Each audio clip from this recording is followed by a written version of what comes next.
You have to be the hero of your own story, and you can do that. %90 of it is just showing up. Get there and start working. Like, you're not going to feel perfect every day.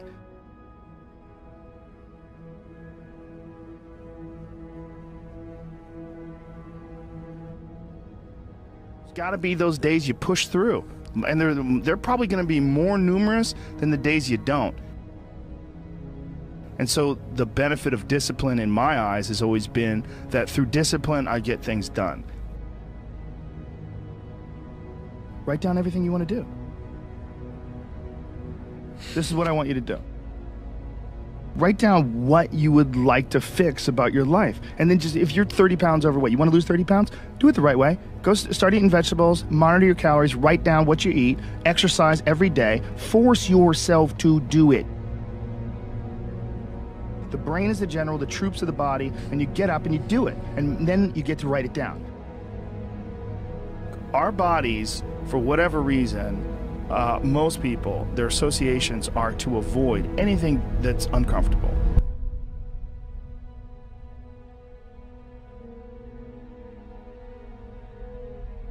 It's so illogical, because when you look at comfort and you look at success and progress and the feelings of accomplishment and of getting past certain hurdles in terms of like how you feel about life, a lot of those are connected to discomfort. Like, discomfort is your friend. It really is. Like, discomfort and not being happy and content with certain situations in life or certain feelings in life. One of the big problems is sitting down and doing the work.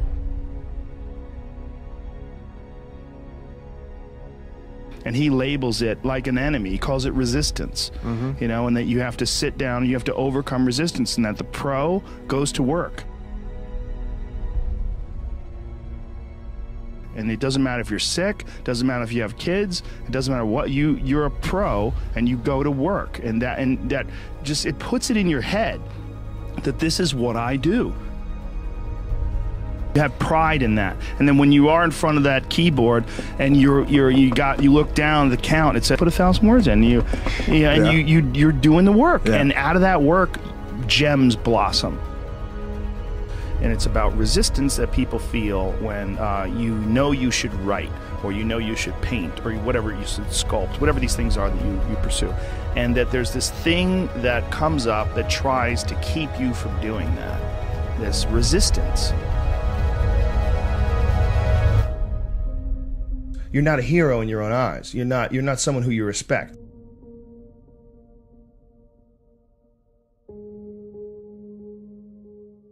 You know, you're doing what you got to do to get by, but ultimately you're not respecting yourself. And I think we all have a certain amount of appreciation and respect for hero figures. You know, like, we all look at like the guy who never lies and always does the right thing and fucking helps everybody out, and that's the John Wayne character. You know, that's the ultimate hero.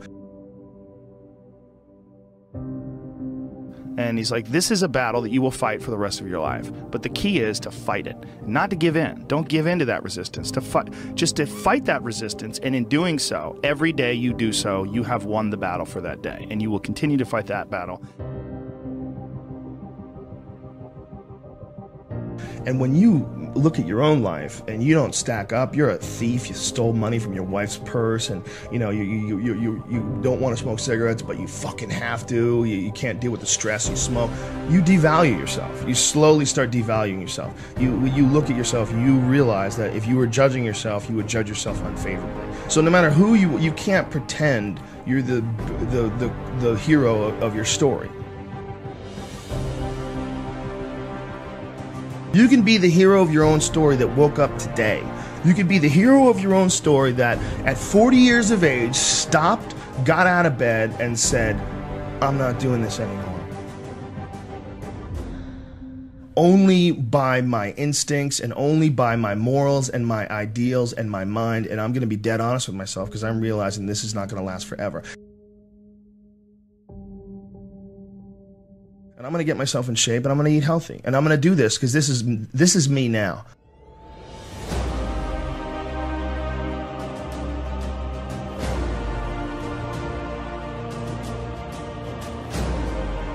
I decide that this is me. And people have to realize that you are not your past. You are not all the times you fucked up. You're not all the times you were drunk. That's not you. What you are the person who's learned from a great deal of experience. When you're alone with your thoughts, you get an idea of what your thoughts actually are. If you live your life just acting constantly on the momentum of other people's expectations, of you wanting to be liked by these other people, you can run into a trap, and you set up a life that you didn't really want.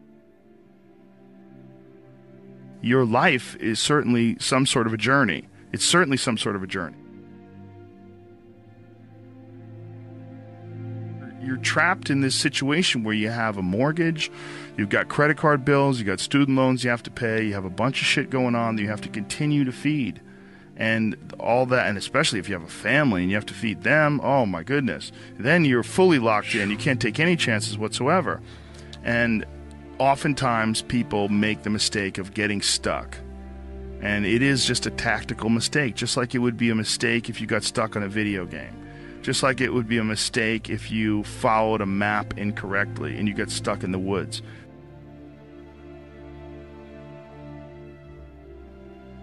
Your life is certainly some sort of a journey. It's certainly some sort of a journey. And we have to all be aware that when we're making journeys, we're not going to always make the right steps. And sometimes you have to back up and try again. And if you're in a position where you can't back up and try again, you've trapped yourself. Because people define themselves by the past. Instead of thinking about who they are now, instead of they still look back at a mistake they made and don't just get past that mistake, grow and learn, but dwell on it. Think it defines them. I mean, there's definitely pitfalls in life. You're going to run into them. We all are. No, you can learn and grow if you survive.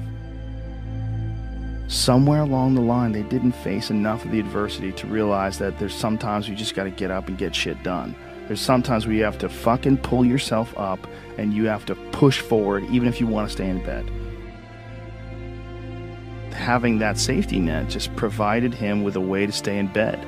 Kept him weak. Have an opportunity. Every time things go wrong, every time things feel terrible, you have an opportunity to learn from whatever makes you feel terrible and never allow it to happen again. Push forward.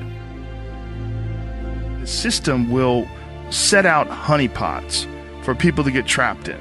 The system will set out the ideas of retirement, the ideas of the golden years, providing you benefits, providing you a healthy work environment. Why? Well, because they want people to work for them. They don't want people to realize their own dreams and escape. They want to set it up so that you stick around. Stick around in some sort of an unsatisfying world. It's up to you to see that video game problem, to see that issue as it comes up on the map. No, I think this is a right turn. To see all the problems that could potentially lay in front of you and calculate your future. And then also look around at all the people that didn't do it and look at the misery that they're in and learn that you don't want to be like them.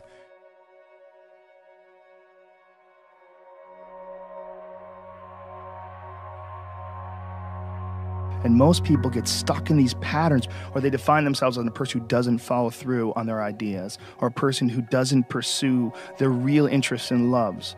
You define yourself by that. Well, I guess I start things and I quit. No, you don't. No, you have started things and you quit. And it gives you a horrible sense of regret that's made you define yourself by that. You don't have to do that. If I look back on anything I've ever done, mistakes I've ever made, paths that something that I put out that I didn't quite think, man, maybe I just waited 3 months before I released that, or maybe I should have, re-edited that blog post a couple more times before I put it online, or things that I've done have driven me crazy, but yelling at someone I didn't have to yell at them for, whatever. But the most important thing is always for all people to recognize that you're not who you were a year ago. You're not who you were 5 years ago. You're not who you were last week. So you got to regulate how much you dwell on regrets of the past. You really got to be careful.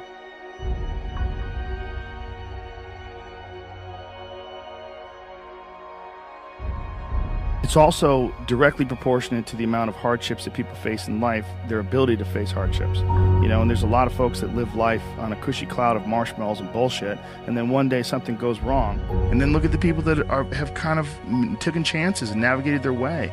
What did they do differently than you?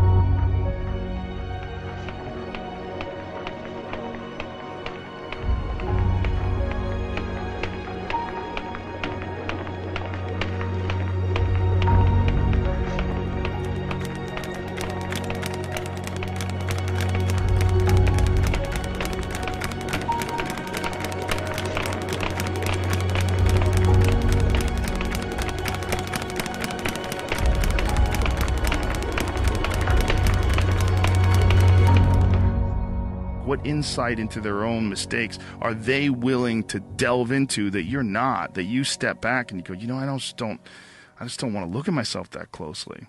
But the person who's able to look at themselves the closest is going to get the more rational results. They cut me 2 times across my right rib. They cut me 2 times across my right pec. They cut me 1 time across the left side of my neck, 1 time across the right side of my neck. They cut me from the bottom of my armpit all the way down to the bottom of my hand. And after they got through cutting on me, they said, son, you're going to be in this hospital for the next 40 days. I walked out of the hospital on the 3rd day. They said, you broke a record. How did you do it? And I said, first and foremost, the thing I want y'all to understand, I would never let a circumstance or a situation define my life.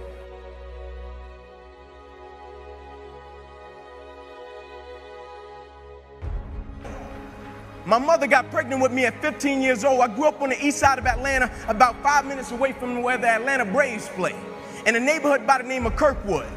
Drugs, gangs, violence, you name it. And I came up in a 2-bedroom home, 14 people. And I used to sleep on the floor. My grandmother, Miss Daisy Johnson, she used to come to us and she would say, one night out of the week, you all get the opportunity to sleep in the bed. And so when I got to sleep in the bed, it wasn't like I got the bed to myself and I was like, man, I got the bed to myself. It was 5 more of my cousins in the bed. And so we slept 3 to the foot and 3 at the head. And so as a kid, pretty quick, I had to make a decision of what I wanted to do with my life, because in that same house, I had 8 uncles, all 8 of which are still going in and out of prison till this day because they sold drugs and they were in gangs. And so I looked at it, and it's kind of like that quote that says, learn from the mistakes of other people because you can't make them all yourself. And so I saw them selling drugs, but I also saw the outcome. And so I said, I'm not selling drugs. I'm not joining a gang because I see where that road leads to. Either I'm going to end up dead or in prison. I said, so my best bet may be to go to the NFL. And so I went to my cousin by the name of Tamon. I said, listen, man, I want to go to the NFL. I feel our family deserves a better way of life. Let's work for it. I said, we're going to be patient. We're going to engage in consistent action every night. And so every night we would go out and we would race light pole to light pole in Kirkwood. No shoes. Light pole to light pole every night. And so one night we were getting ready to race, and down the street came a big blue pickup truck. And it pulled over to the side, and out of it got a white guy. First white guy I ever saw in my life. True story. And my uncle Bobo, who just got sentenced to 40 years in prison, he was on one corner. My other uncle Johnny, he was on the other corner. My uncle Bobo took off running, and he looked at me. He said, Ink, don't talk to him. Saying to me, that guy has to be the police. Coach Trey walked up to us, nicest guy in the world. He said, would you kids like to play organized sports? I stepped to the front. I said, yes, sir. He said, go in the house and get your guardian. My uncle JJ was there. I ran in the house. I said, Unc, there's a guy outside. He asked me like to play organized sports. I told him yes. He said, well, I go in the house to get my guardian. I'm coming to get you. Will you please talk to him? My uncle said, sure. My uncle walked outside. Coach Trey said, would you like to sign these kids up for organized sports? My uncle said, yes, sir, but I hate to tell you, we don't have the money. He said, don't worry about the money. You get them to the park and I'll take care of it. That same guy still buys me drawers and socks until this day on Christmas, and I'm 29 years old, and he started when I was 7. You see, most nights after practice, everybody would leave to go home, and I always had to sit in the park because my mother worked at Wendy's. And my mother didn't get off work till about 10 o'clock, 10:30 most nights, and I would be sitting there in the park, and I loved it. I didn't want anybody to take me home because when I went home, I was sleeping on the floor with roaches and rats. And so anytime I got in solitude to dream, anytime I got in solitude to think about what I wanted to do for my family and my community, I took advantage of it. And so most nights, I'll be sitting there in the park and I'll be looking up at the lights. And I'll be envisioning myself doing things in the NFL, envisioning myself doing things for my community. And just as the lights would always go out, my mother, she would pull up, and she used to drive an old Buick Regal. Hubcaps off the car, seats torn up, the car was all beat up. And she would pull up and she would put the car in park. And I would always hop up. I would run over to my mother. I would give her a hug and a kiss. And I would say, Mom, if you don't mind, can you please sit back in your car? I have to do some extra drills. I have to go to the NFL. She would never have to work another day in your life. And I knew she was tired. And every night my mother would say, sure, Ink, and she would sit back in that car. Those car lights would hit that field, and here you had a 7-year-old kid doing backpedaling drills, running sprints, running laps, chasing his dream to go to the NFL. And just beyond those car lights, I could always connect with my mother's eyes. And so it made me dig a little bit deeper, it made me push myself a little bit further, it made me work a little bit harder. I live by this thing called the harder you work, the harder it is to surrender. You see, the reason people quit, they don't take pride in what they do. The harder you work, the harder it is to surrender. And one night, my mother couldn't pick me up, and she called Coach Trey. She said, Coach, I can't make it tonight. Can you please take Inky home? And so he put me and about 8 guys in the back of his pickup truck, and he said, Inky, I'm going to drop you off last. And so when he got to my house, I got out on the sidewalk, and I'm standing in front of 125 Warren Street, and I looked back at Coach Trey. And I said, why are you doing this? Because where I came from, people didn't just help you. It was, I pat you on your back, you got to pat me on my back. You remember I did that for you, you got to do this for me. And I said, why are you doing this? And he looked back at me and he said, son, I want to tell you something. And he said, I don't want you to ever forget it. He said, son, the more you make sure that somebody else's life is okay, God will always make sure that your life is okay.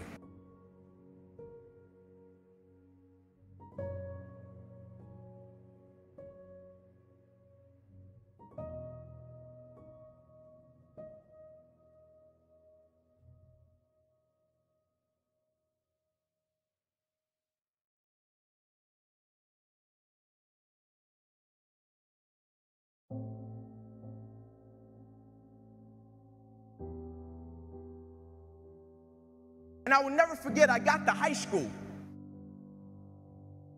And nobody in my family had ever been to college. They all dropped out, ended up in prison. My high school, the name of it was Crim High School in Atlanta. They used to call it Crime High. They used to shoot teachers. And my first day, I walked through the metal detector. And a cop was standing on the other end of the metal detector. And he said, what is your plan, little man? I said, my plan is to go Division I. He said, no, you'll probably go to cell block D1. I said, no, you got the wrong guy. He said, I heard that before. Your uncles came through and said the same thing. I said, no, I'm telling you, you got the wrong guy. You know the first person I went to see when I got my scholarship papers? But you know the most amazing thing happened? It wasn't that I went to college. I had 3 little cousins sleeping on that same floor that went to college. I saw friends in my community come off the corner from selling drugs and go to college. I saw friends in my community come out of gangs and go to college. All because I shifted my mindset and it wasn't about me. I broke generational curses in my community because it wasn't just about me. I didn't care so much about me going to college. I wanted the ones coming behind me to get it.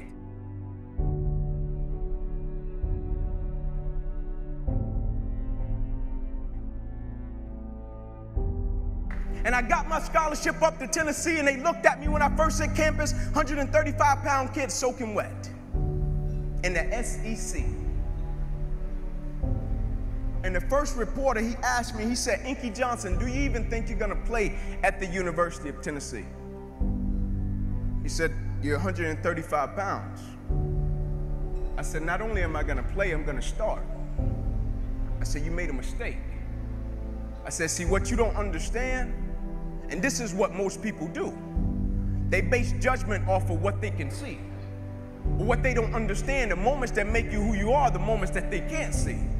You see, anybody can be on their best behavior when somebody is standing over their shoulder, watching them, seeing if they're going to do what they're supposed to do. But what that reporter didn't see, you see, he could see I came from Crim High School. He could see I was 135 pounds. He could see I was 5'9". He could see all of the stats. He could see all of that. But what he never saw was when I was in the park with my mother when I was 7 years old. She was sitting at Beer Creek at 10:30 at night. What he didn't see was every Saturday morning at 5:30, I was up running 2 miles to a fire station and 2 miles back home. What he didn't see was every time I slept on that floor with roaches and rats with my cousins, I got up every morning, went to school, and never made one excuse. What he didn't see was on Christmas Eve when a guy came through me and my cousin's window, he stuck a 9mm and a 45 in both our face and took all of our Christmas gifts, and we had to stand on the curb, and our mother told us, y'all just be grateful.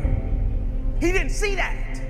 And those were the moments that made me who I am. And so now his opinion didn't matter. His opinion would never become my reality. And my freshman year, I played special teams. Sophomore season came, broke the starting lineup. You know the first person I went to see at media day?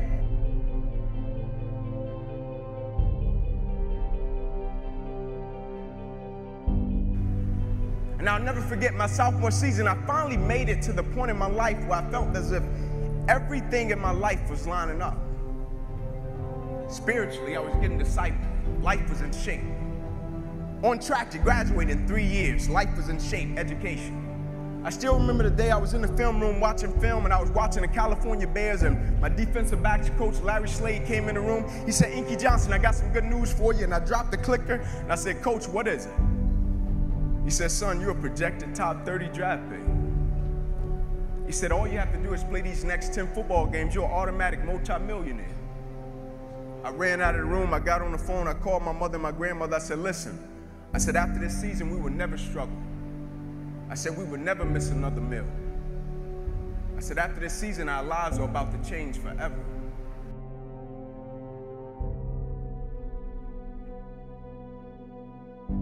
And little did I know our lives were really about to change.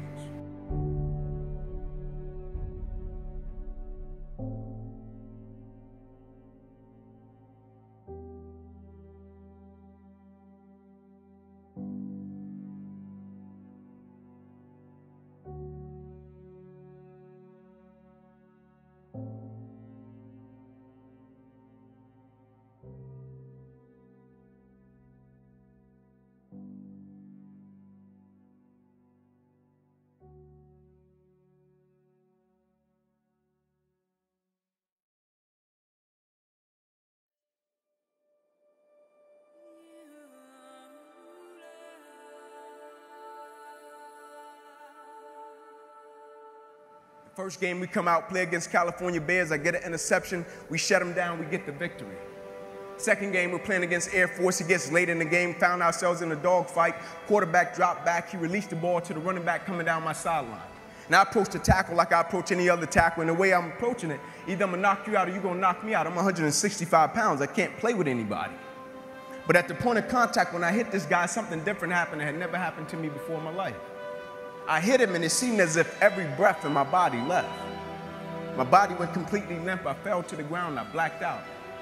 I'll never forget when my eyes opened, my teammates ran over to me. My first guy that was over was Gerard Mayo, the middle linebacker for the Patriots, one of my best friends.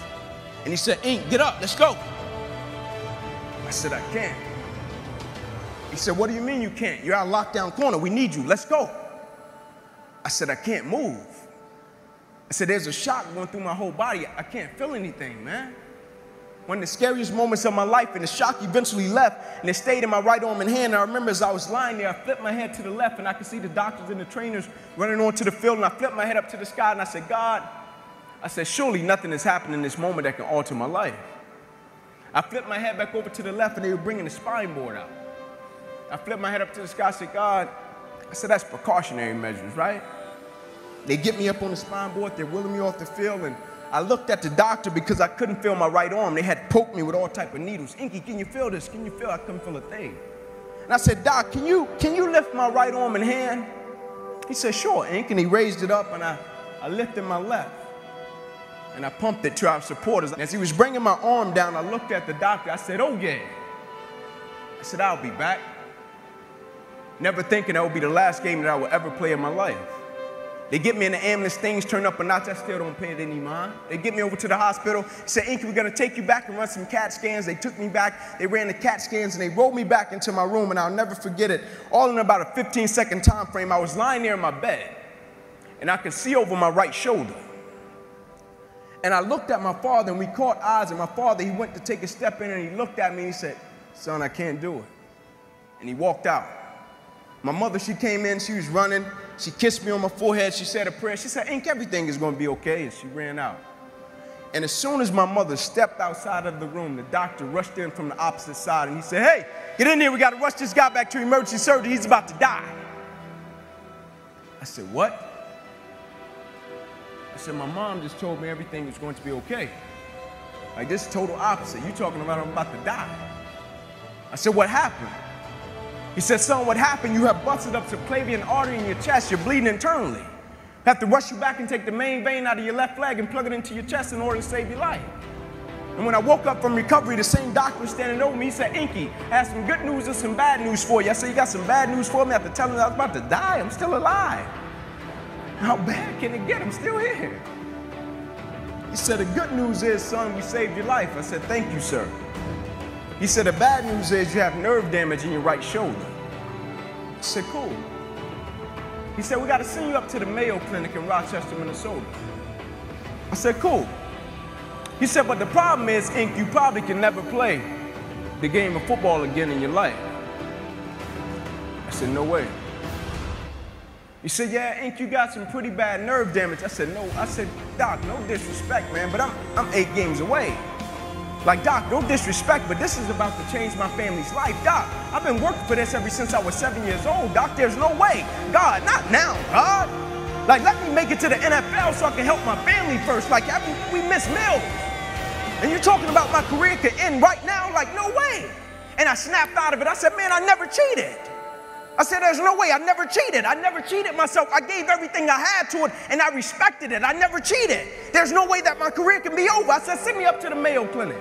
And after several visits, I'll never forget, this is when reality set in. It was me, my mother, my father in the room, and the doctors came in. They said, Inky Johnson, here's the deal. They said, son, you have torn all the nerves in your brachial plexus. They say your brachial plexus are the nerve roots that go from your spine, and they come down, they control your shoulder, your arm, and your hand. They say you have torn them at all levels. They cannot be replugged. They said, son, we hate to tell you, but your arm, it will never be the same again. Your hand, it will never be the same again. Son, you can never play the game of football again.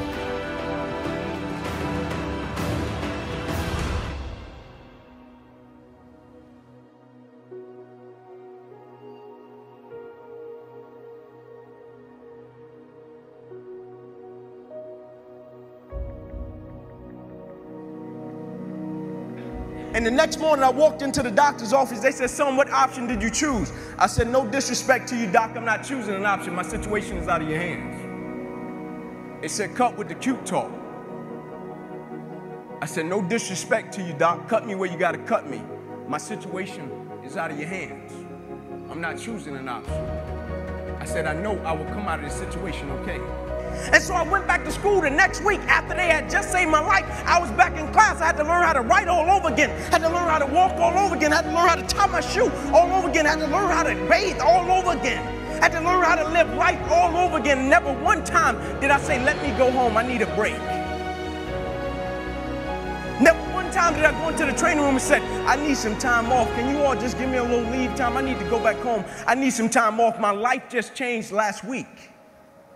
And they came to me and they said, Inky, go home. We know how much the game of football meant to you. I said, yeah, you know how much the game of football meant to me, but you don't know how much life means to me. You see, the thing we have to understand about everything that we're a part of, first and foremost, it's a blessing by God. And when it's a blessing, you can't help but to give everything you got to it. My life got saved. I got spared my life. Almost died. The doctor came to me on the field. He was on one knee and he grabbed my wrist and he said, son, you don't have a pulse. I don't even know how you're still living. And my last doctor visit, they came to me and they said, sorry, Inky Johnson, you will never be able to use this arm or hand again in your life. I said, no disrespect to you, doc, but I will use this arm and this hand every day for the rest of my life by the way that I live my life. Every day I'm going to impact someone's life. Every day I'm going to empower someone. Every day I'm going to inspire someone. Every day I'm going to encourage someone.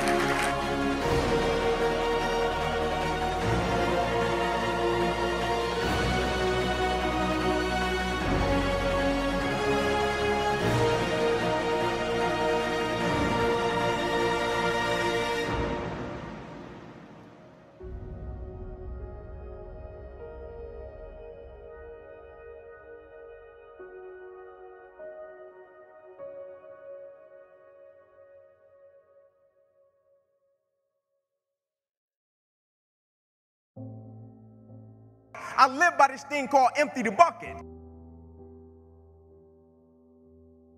And when people hear it, they think it's a cute slogan, empty the bucket. But what they don't understand, it's an unspoken law. Empty the bucket, it's an unspoken law of accountability and responsibility to me on this earth and my existence and everybody that is connected to me. I may be crazy, but I don't know. I just believe that I'm supposed to give everybody that is connected to me the best version of me. I just believe I deserve to give my wife and my children the best version of me. I just believe the people that I'm a service to on this earth, I deserve to give them the best version of me. Everybody wants the prize, but nobody loves the process. Everybody wants to be a champion, but nobody's willing to put in the work that it takes to be a champion. Everybody wants to hold up the trophy and say, man, I did it, but nobody's willing to put in the work that it takes to do it. I love the process. I love the thought of working for what I want. And I firmly believe you're never supposed to wish for it more than you're willing to work for it. Your expectations never supposed to exceed your effort. But a lot of people, they wish, and they're not willing to work. And the great thing about life has a funny way of testing all of us and seeing how bad we really want what it is that we say we want. Because the thing I know about people can talk the talk. And people do it very well. But life is going to hit you with a certain level of opposition. Life is going to hit you with a certain level of adversity. And life is going to say to you, you said you wanted it, now let's see how bad you really want it. But the great thing about it, if you love the process, when opposition and adversity hits, you will have a way of embracing it and using it, not only for yourself, but you will use it to make everybody that's connected to you stronger, because your vision has to be larger than yourself. If everything that you do is just about you and for your personal gain, something's going to come up against you that's going to be a lot tougher than you. And if it's just about you, the moment you hit it, you're going to quit and give up every time. You know, protocol, they call me in the world, they say Inky's a speaker.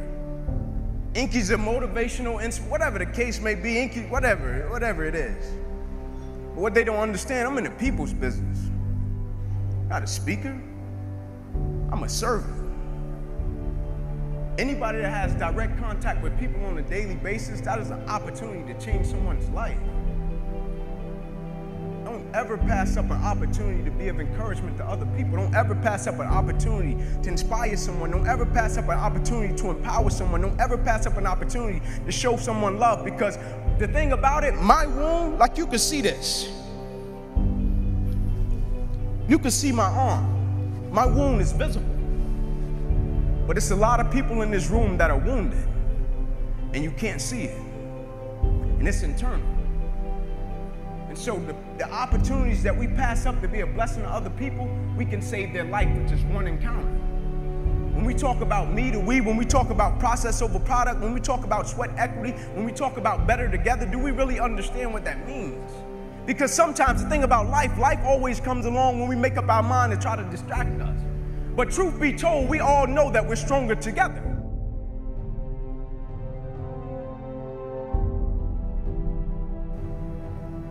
I had been working my whole life. And what I didn't understand, by being determined to chase something, by being committed to it, and what commitment is staying true to what you said you were going to do long after the mood that you have set it in has left. You see, people think commitment is saying, yes, I'll do it on the days when it feels good. But I have been committed to everything that I ever started in my life, and I never stopped and I never quit it. And so by being committed to everything that I started, I finished it. It built a certain type of spirit. It built a certain type of mentality. It built a certain type of individual. And so now I couldn't quit even if I wanted to. I couldn't lay in the bed even if I wanted to. I couldn't stop even if I wanted to. I had too much sweat equity in my life and everything that I was doing. Because I understood my existence wasn't about me. I went from me to we a long time ago. I understood the process is more important than the product. It wasn't about the outcome for me. Whether I made it to the NFL or not, that was inconsequential in God's plan for my life. But I was going to fall in love with that process, because I understood by falling in love with that process, it was going to turn me into a machine.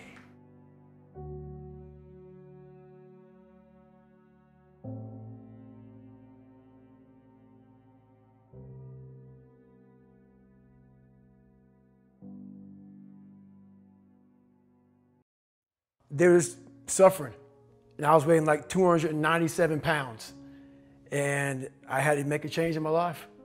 You know, I was at an all-time low, and I wasn't going anywhere, and I was exactly what everybody said I was going to be, which was nothing. So I had to make a change.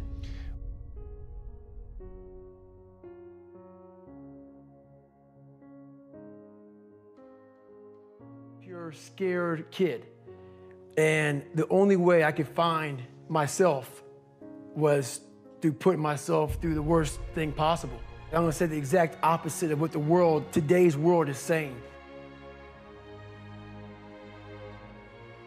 In the end, like, what would your advice be to that 16-year-old kid who's staring in the mirror, does not like what he sees, but is still running from adversity? Well, my biggest advice to him is that, first of all, he won't like what I say to him. Because I'm gonna say the exact opposite of what the world, today's world, is saying. So we read a bunch of books nowadays. As humans, we wanna find out how to be someone else.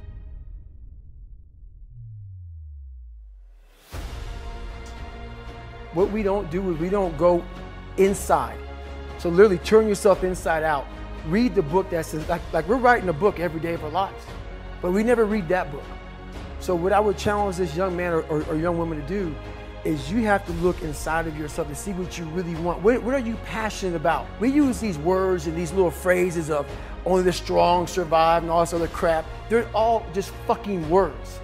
I get so tired of hearing people just talking. Like right now, someone may think Goggins is just talking. You don't know me. So when I speak from passion, I speak from experience, I speak from suffering. I have to tell this young man or woman that the only way I believe, and this is my experience in life, the only way you're ever going to get to the other side of this journey is you have got to suffer to grow. To grow, you must suffer. And some people will get it, some people won't.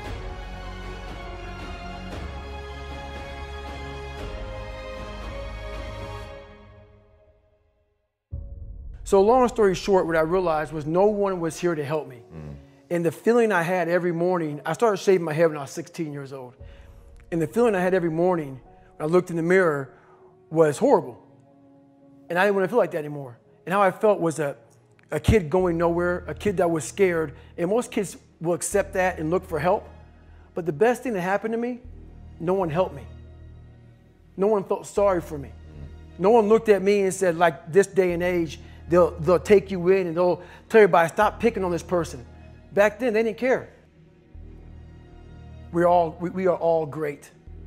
No matter if you think you're dumb, no matter if you think you're fat, no matter if you are fat, no matter if you've been bullied, or no matter if you just got back from Iraq or Afghanistan and you have no legs or your arms or whatever, man, we all have greatness. It just, you gotta find the courage. You gotta find the courage to put your Bose headphones on and silence the noise out of this world and to find it. And to find it because it's out there, but it's gonna take hard work, courage, self-discipline. It's gonna take all the non-cognitive skills. All the non-cognitive skills to be great. You know, smart is good, all this stuff is good, that's all cognitive. It's the non-cognitive skills that set you apart from everybody else. And that's what it's all about. I lied for people to accept me because I didn't accept myself. So I would make up stories so that you would accept me into your world. I would, everything I did was for someone else to like me. It wasn't until I started reading my own book about how pathetic I was as a human being. I could blame my dad, I could blame kids at school, I could blame having health issues, ADD, my mom not being around. Great mom, but she was doing her thing. I could blame a lot of people. And that's the book I was reading. And I put it off on everybody else. It wasn't until I said, you know what, for me to fix this, I gotta read what the fuck is wrong with David Goggins? I wasn't gonna be a punk kid all my life. So the only way I could turn it around was to suffer. I had to build calluses in my brain the same way I built calluses on my hands. So I broke the Guinness Book of World Records for pull-ups a long time ago, but I failed at it twice. And I did 67,000 pull-ups in trying to break this record. So to do 4,030 pull-ups, I had to do 67,000 for training for that. Wow. And so what I realized is for me to become the man I wanted to become, I saw myself as the weakest person God ever created. But I never blamed God for anything he did to me. So I wanted to change that to be the hardest man ever created. Am I that? I don't know, but you had to have a goal. And my goal when I was sitting there, not going to school, being bullied, having no self-esteem, my goal was the only person that's gonna turn this person around is me. The only way I can turn it around is put myself through the worst things possible a human being can ever endure. And that'd be the only way that I can build this brain to handle anything that comes in front of it, callousing my mind through pain and suffering.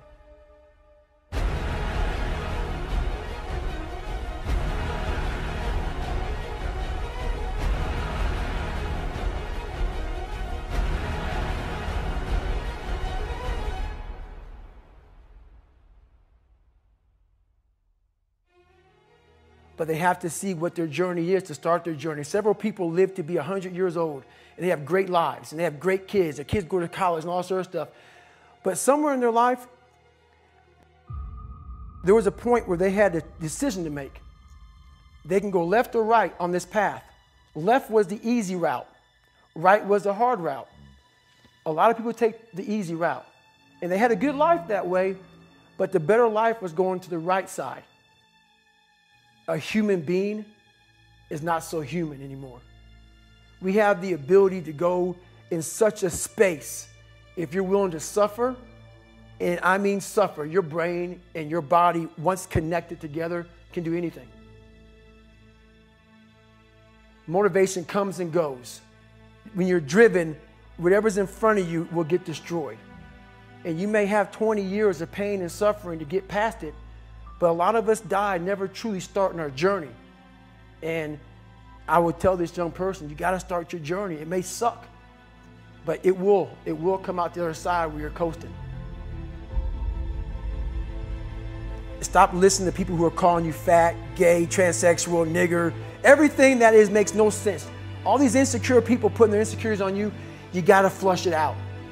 You gotta just be whoever the hell God or whatever the hell you believe in. If you believe in nothing but yourself, I don't care what it is. You gotta take everything and throw it away.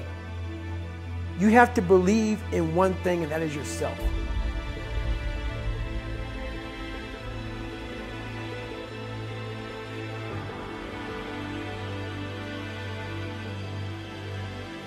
My biggest advice to give everybody in the world is, like I say, we live in an external world. Everything is you got to see it, touch it, it's external. If you can, for the rest of your life, live inside of yourself.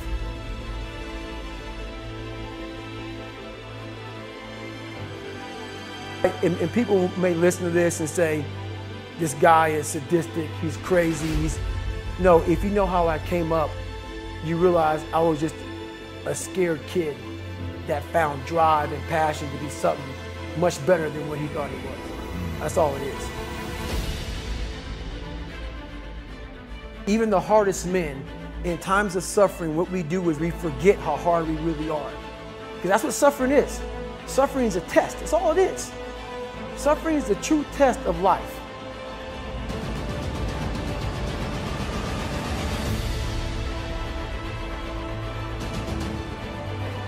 Self-talk and visualization are two keys to my success.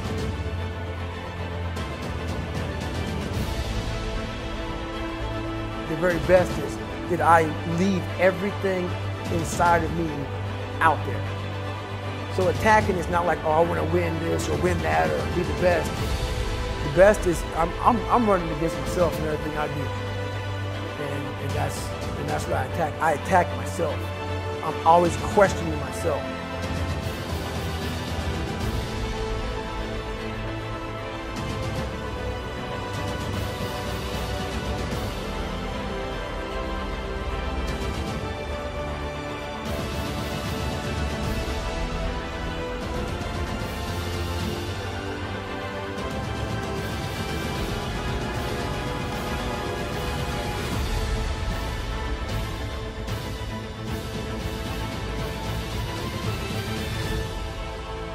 So the things that we run from, we're running from the truth.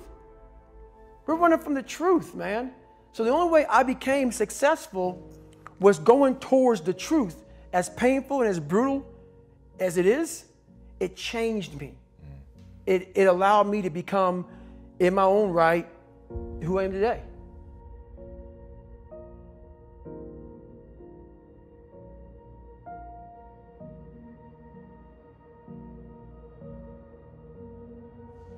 When you look in the mirror, that's the one person you can't lie to. So every morning I would shave my head thinking, God, I would reflect back on some of the lies I may have told somebody or some of the ways I acted I didn't feel comfortable doing. And I did it to impress other normal people. The key word there is normal, everyday people. I was trying to make other people like me. How pathetic is that?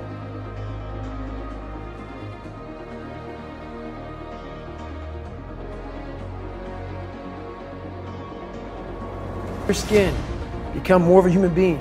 Don't be afraid of the reflection in the mirror, because that's all you can be afraid of. Once you overcome the reflection in the mirror, you've done it. But if you can get through to doing things that you hate to do, on the other side is greatness. That's what people understand. By me running, I am callous in my mind. I'm not training for a race. I'm training for life.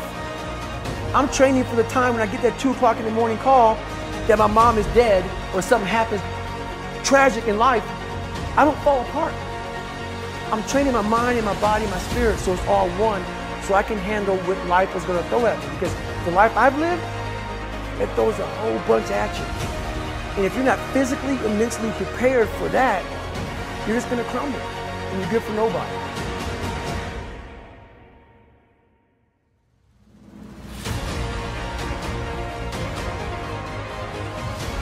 But the mentality of a warrior is very different than the normal mentality.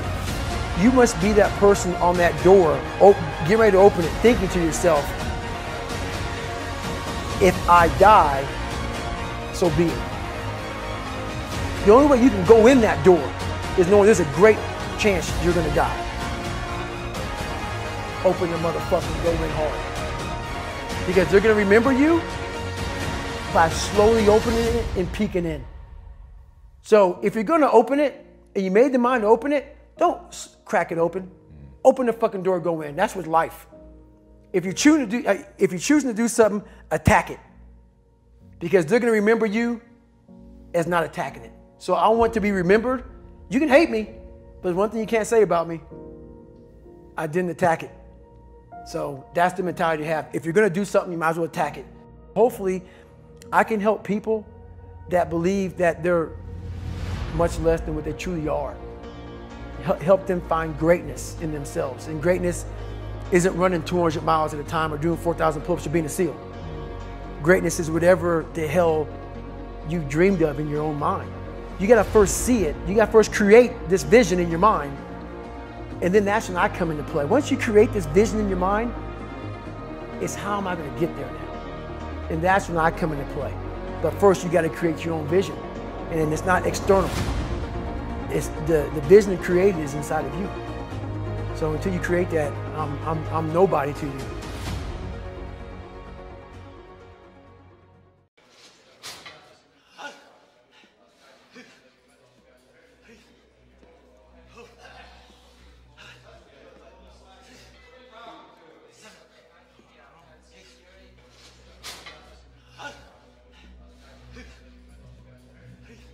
Never ever think small.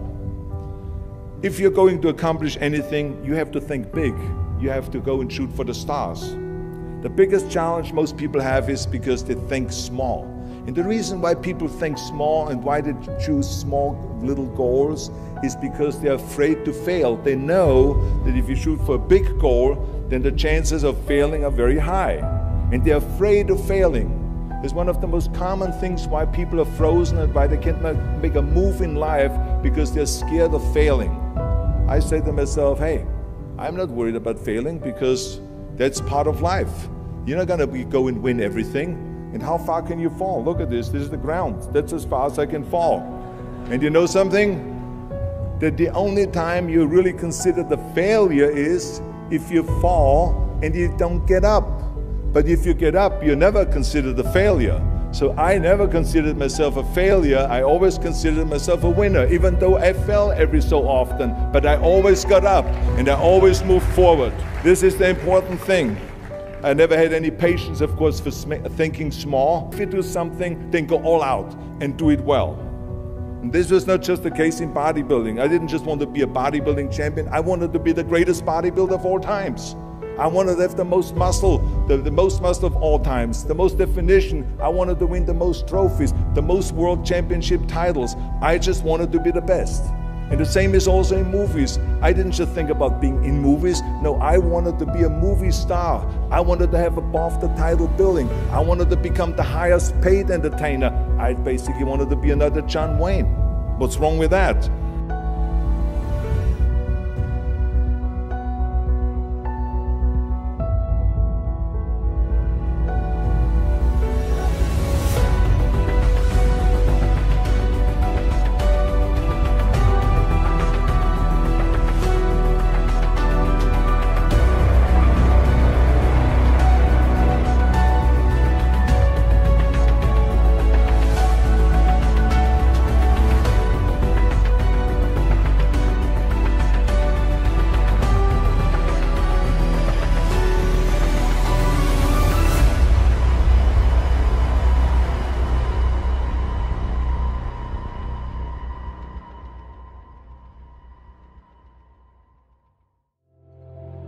Wherever I go, people ask me all the time, what is the secret to success?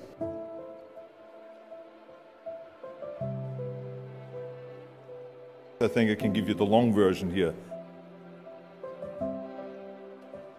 And the long version is that I actually always had 5 rules.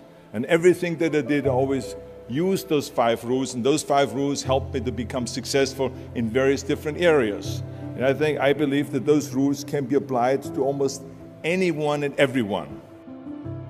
You don't need to be a bodybuilding champion, you don't need to want to be a governor of California or to be an action hero or anything like that. If you want to excel in whatever you do, those rules are for you. It's that simple.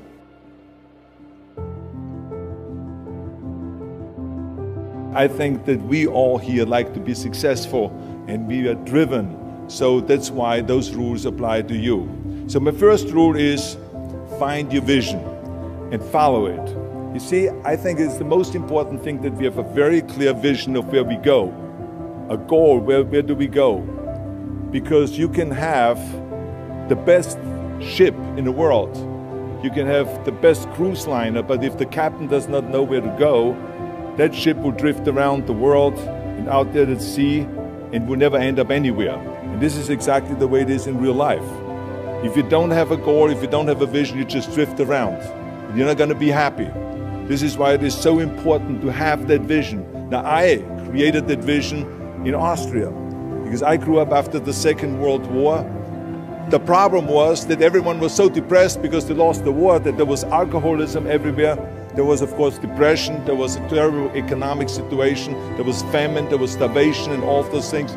And also it was kind of a little place and narrow. I felt I wanted to get out of there. I wanted to escape.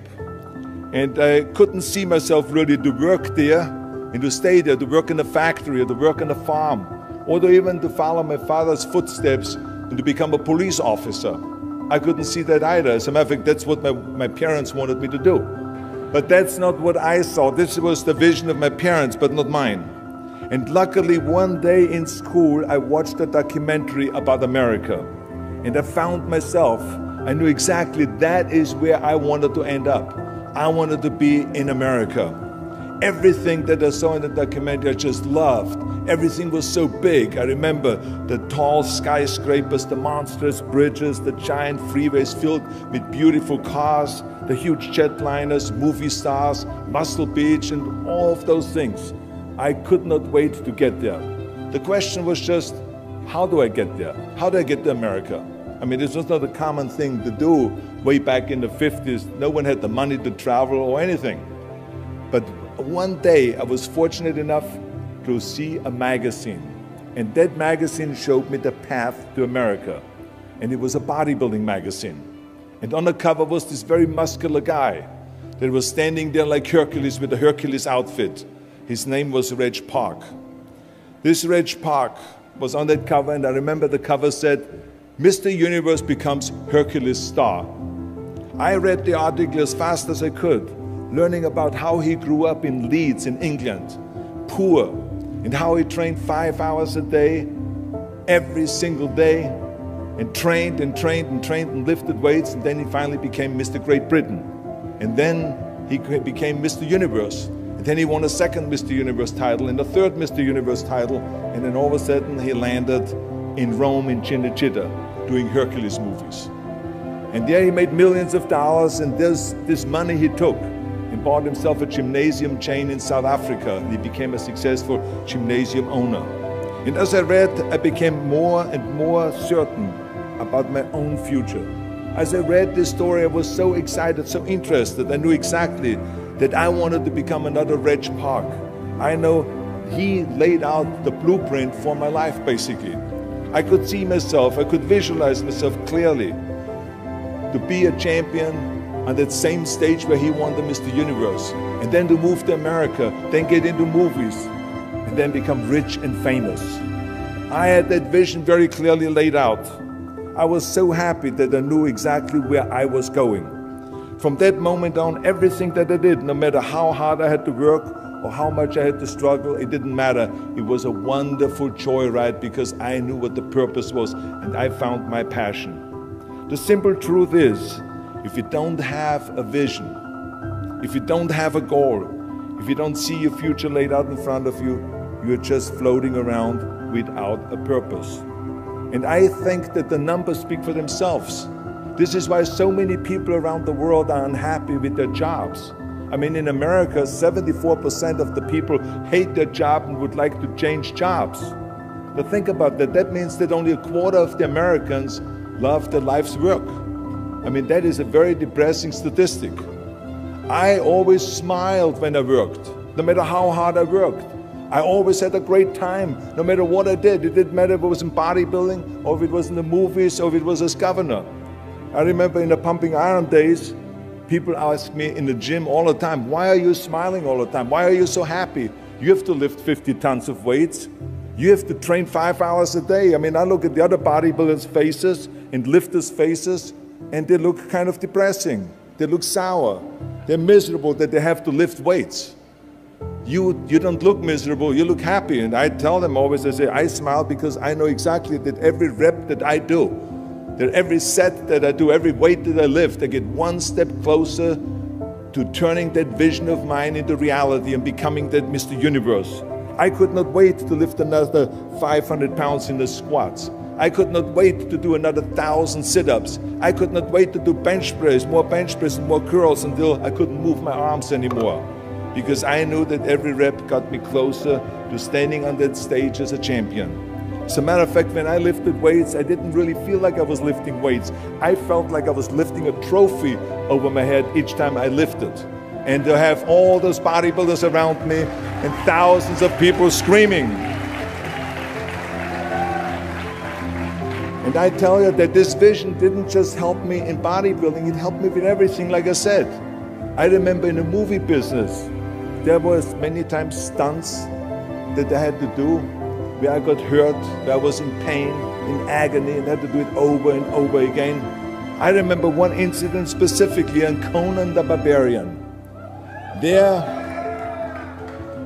I was crawling on all four, on rocks, over rocks and gravel, holding my sword right in front of me. And as I was crawling, the camera followed me, and it was around 30 feet that I crawled on those rocks and this gravel. And eventually, after 10 takes, my elbows, my knees started bleeding and hurting. And the director came to me sheepishly and said to me, he says, do you mind if we do another take? I need a close-up of you. And I said to him, no, I don't mind at all. I said, go and do as many takes as you want. He says, no, I don't want to do that because I know you're in pain, you're bleeding. I said, no, I don't feel any pain. I said, the only thing I see is the finished scene.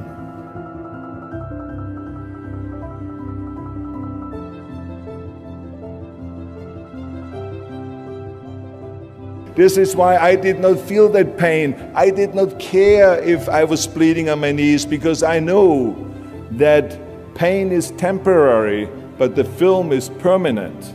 And I explained that to the director, so this is why I try to tell you, always discover your vision, and the rest will follow.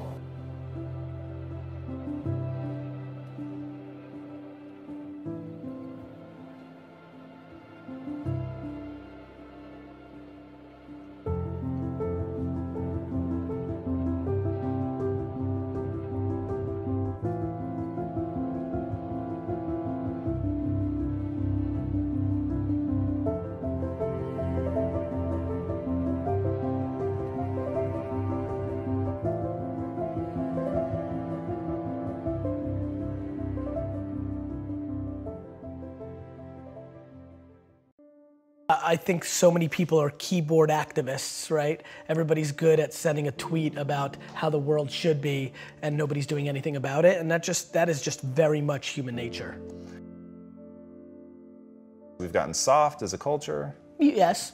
You know, I mean, of course we've gotten soft as a culture in the US because the US has had an incredible 200-year run. Right? Like, this is just what happens. You know, so as a culture, you know, I can't speak for, you know, people that live in the Amazon River, and I can't speak for, you know, people that still live in Belarus, but the American culture is soft, and that's a great thing. That means there's been enormous amounts of prosperity, but let's not be naive. I mean, people literally complain when somebody gives them the wrong amount of like extra cream in a Starbucks $6 coffee.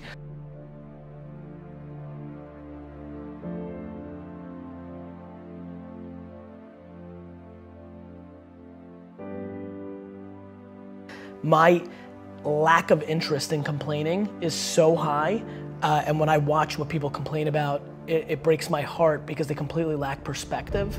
And I genuinely believe my happiness and optimism comes from my perspective. Even in political unrest times like right now, a lot of people are very bent out of shape, but the reality is that it's just never been better to be a human being. That's just the truth, that's just data, that's reality. And yeah, I mean, it's just a very fun time to be alive.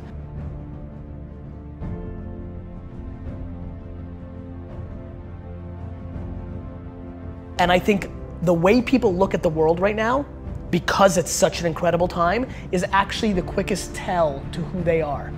If you think it sucks or it's bad, you have losing pessimistic DNA. And if you think it's awesome and phenomenal, you have optimistic winning DNA, and I believe that to be true. And so, that's where we're at. We're beating ourselves up. Like, everybody sucks at something, right? Like, we all have shortcomings, and we all have strengths. And for me, it's like, why don't we just audit that? Like, why don't we just look at it that way and be like, all right, well, I'm good at this, but I'm not good at that. Like, and then I only focus what I'm good at, right? Like, I don't dwell that I can't fix shit around the house. I call somebody to fix it. Like, I'm not like, I'm not a man, I don't give a fuck. Like, you know, I don't get it. Like, we all, like, I also think it's awesome that I'm so emotionally stable and I'm the emotional backbone of everybody. Is that what a dude's supposed to do? Like these cliches, these stereotypes, they're so silly. I'm fully in love with myself. But I'm also fully in love with everybody else too, right? It's not like it goes both ways. Like, I tell people to buy into me, that work for me, it's because I buy into them first. Like, I don't need anybody to gain trust with me. It's there. Like, I believe that the human race is so grossly underrated. We are good. Of course we have some bad, there's fucking 7 billion of us. But like, when you look at our net score, it's bonkers shit. Like, do you know how much damage we could be doing to each other on an hourly basis and we don't? Like, we're still here. Like, we won. We're the alpha being and we've figured out how to stay together. This is insane when you think about it. And yet everybody wants to dwell on like somebody said something mean.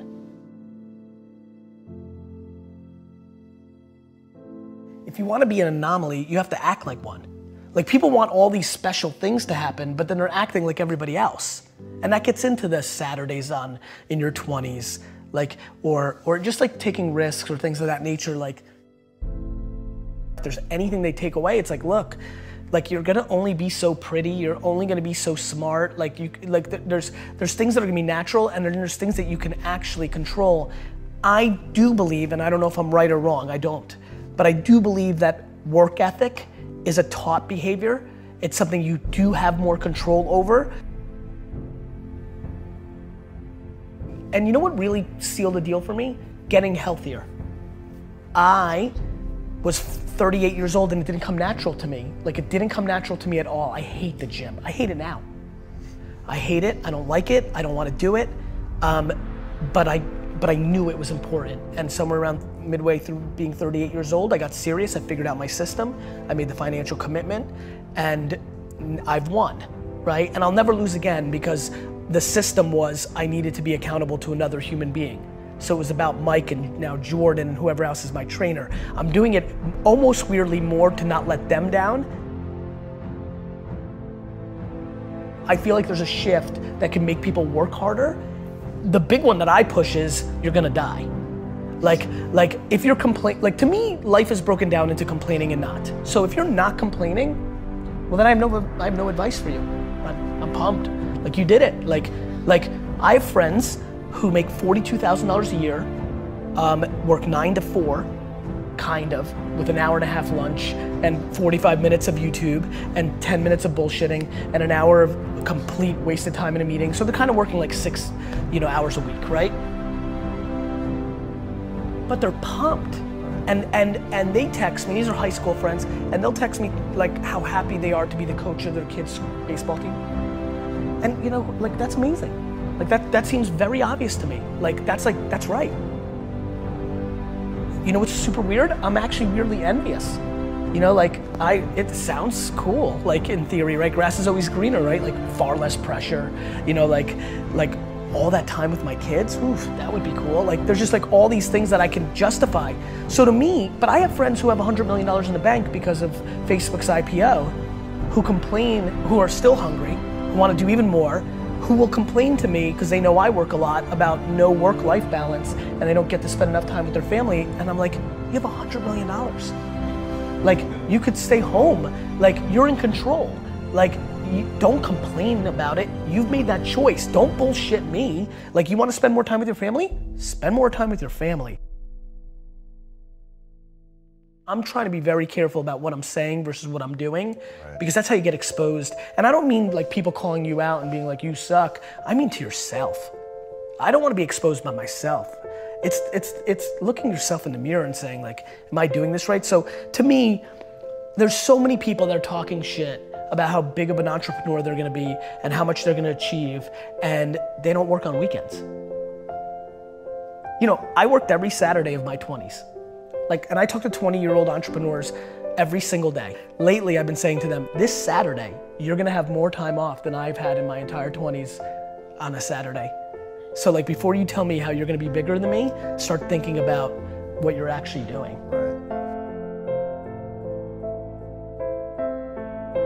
I'm careful to not give advice that I know is uniquely something that I was gifted with. How do I tell you that, oh, here's how it actually works, and it almost started happening, it didn't happen. I actually get goosebumps, real heavy goosebumps when I hear something that I know feels right. What's the advice there? Hey, Johnny, start getting goosebumps. There's certain things that I can't talk about because I know they're not practical. They're intuitive to me.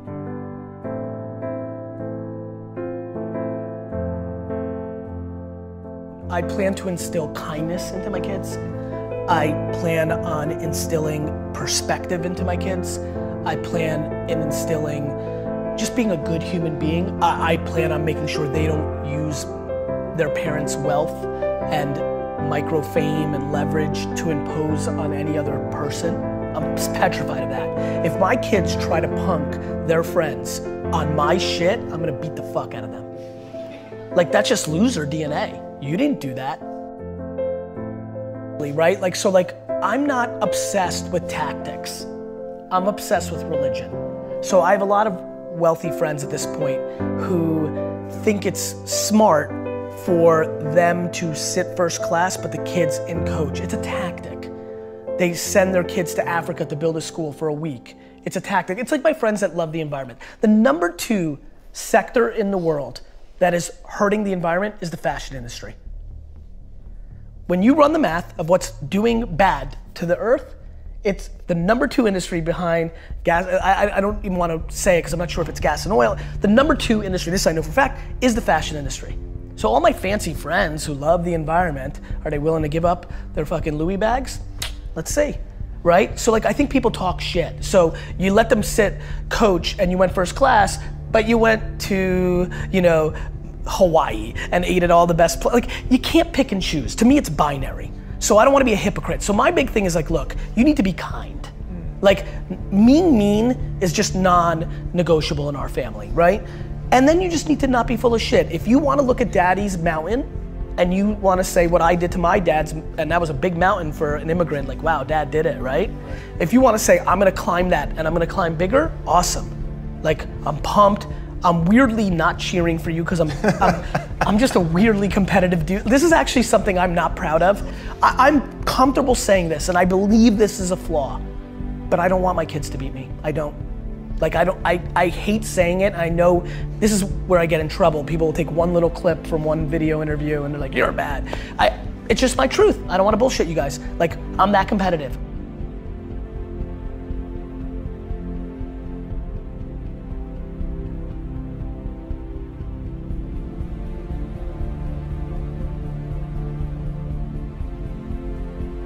I just want them to be all in on them, right? Like I don't need them to be an entrepreneur. I don't need them to make me proud. They don't need to go to Harvard. They don't need to do shit. They need to be themselves, all in, and they need to be kind, and I'm good.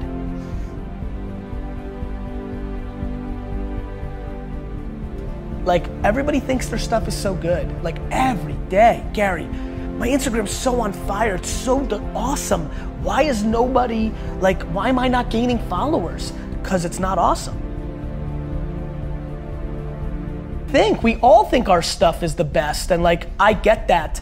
But yeah, that would be my advice, only because that also is liberating. To me, everything's about breathing, right? Like to me, everything is about like, take full ownership for everything, and then everything gets easy, because then you're in control. And then learn how to love to lose. I think that's how entrepreneurship, that's how life is. We all have losses. And so I like losses. I love adversity. I like the climb. I like the chip on my shoulder. I like when people are like, oh, I knew it, he's not that good. That is like I'm even weirdly scared as I continue to ascend and I'm getting popular and what do you say, the marketing leading, like if people start putting these words in front of my name, I'm like, am I gonna sabotage myself to like recorrect this? Like I like adversity. So yeah, all on me.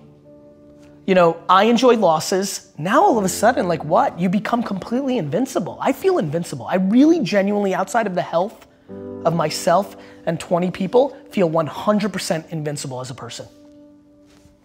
I know what my intent is. I want to do good at nobody else's expense. I'm far from perfect, we all are. And so just easy, it feels very light to live life. I'm just in a good mood. Home. And I think modern day parents and most parents do not do that. I think they focus on dumb shit like grades because they are insecure and they want to put the bumper sticker that their kid went to, you know, Stanford. Like it's real fucked up when you really think about what's actually happening. So much of it is misery loves company or people reflecting of what's inside of them.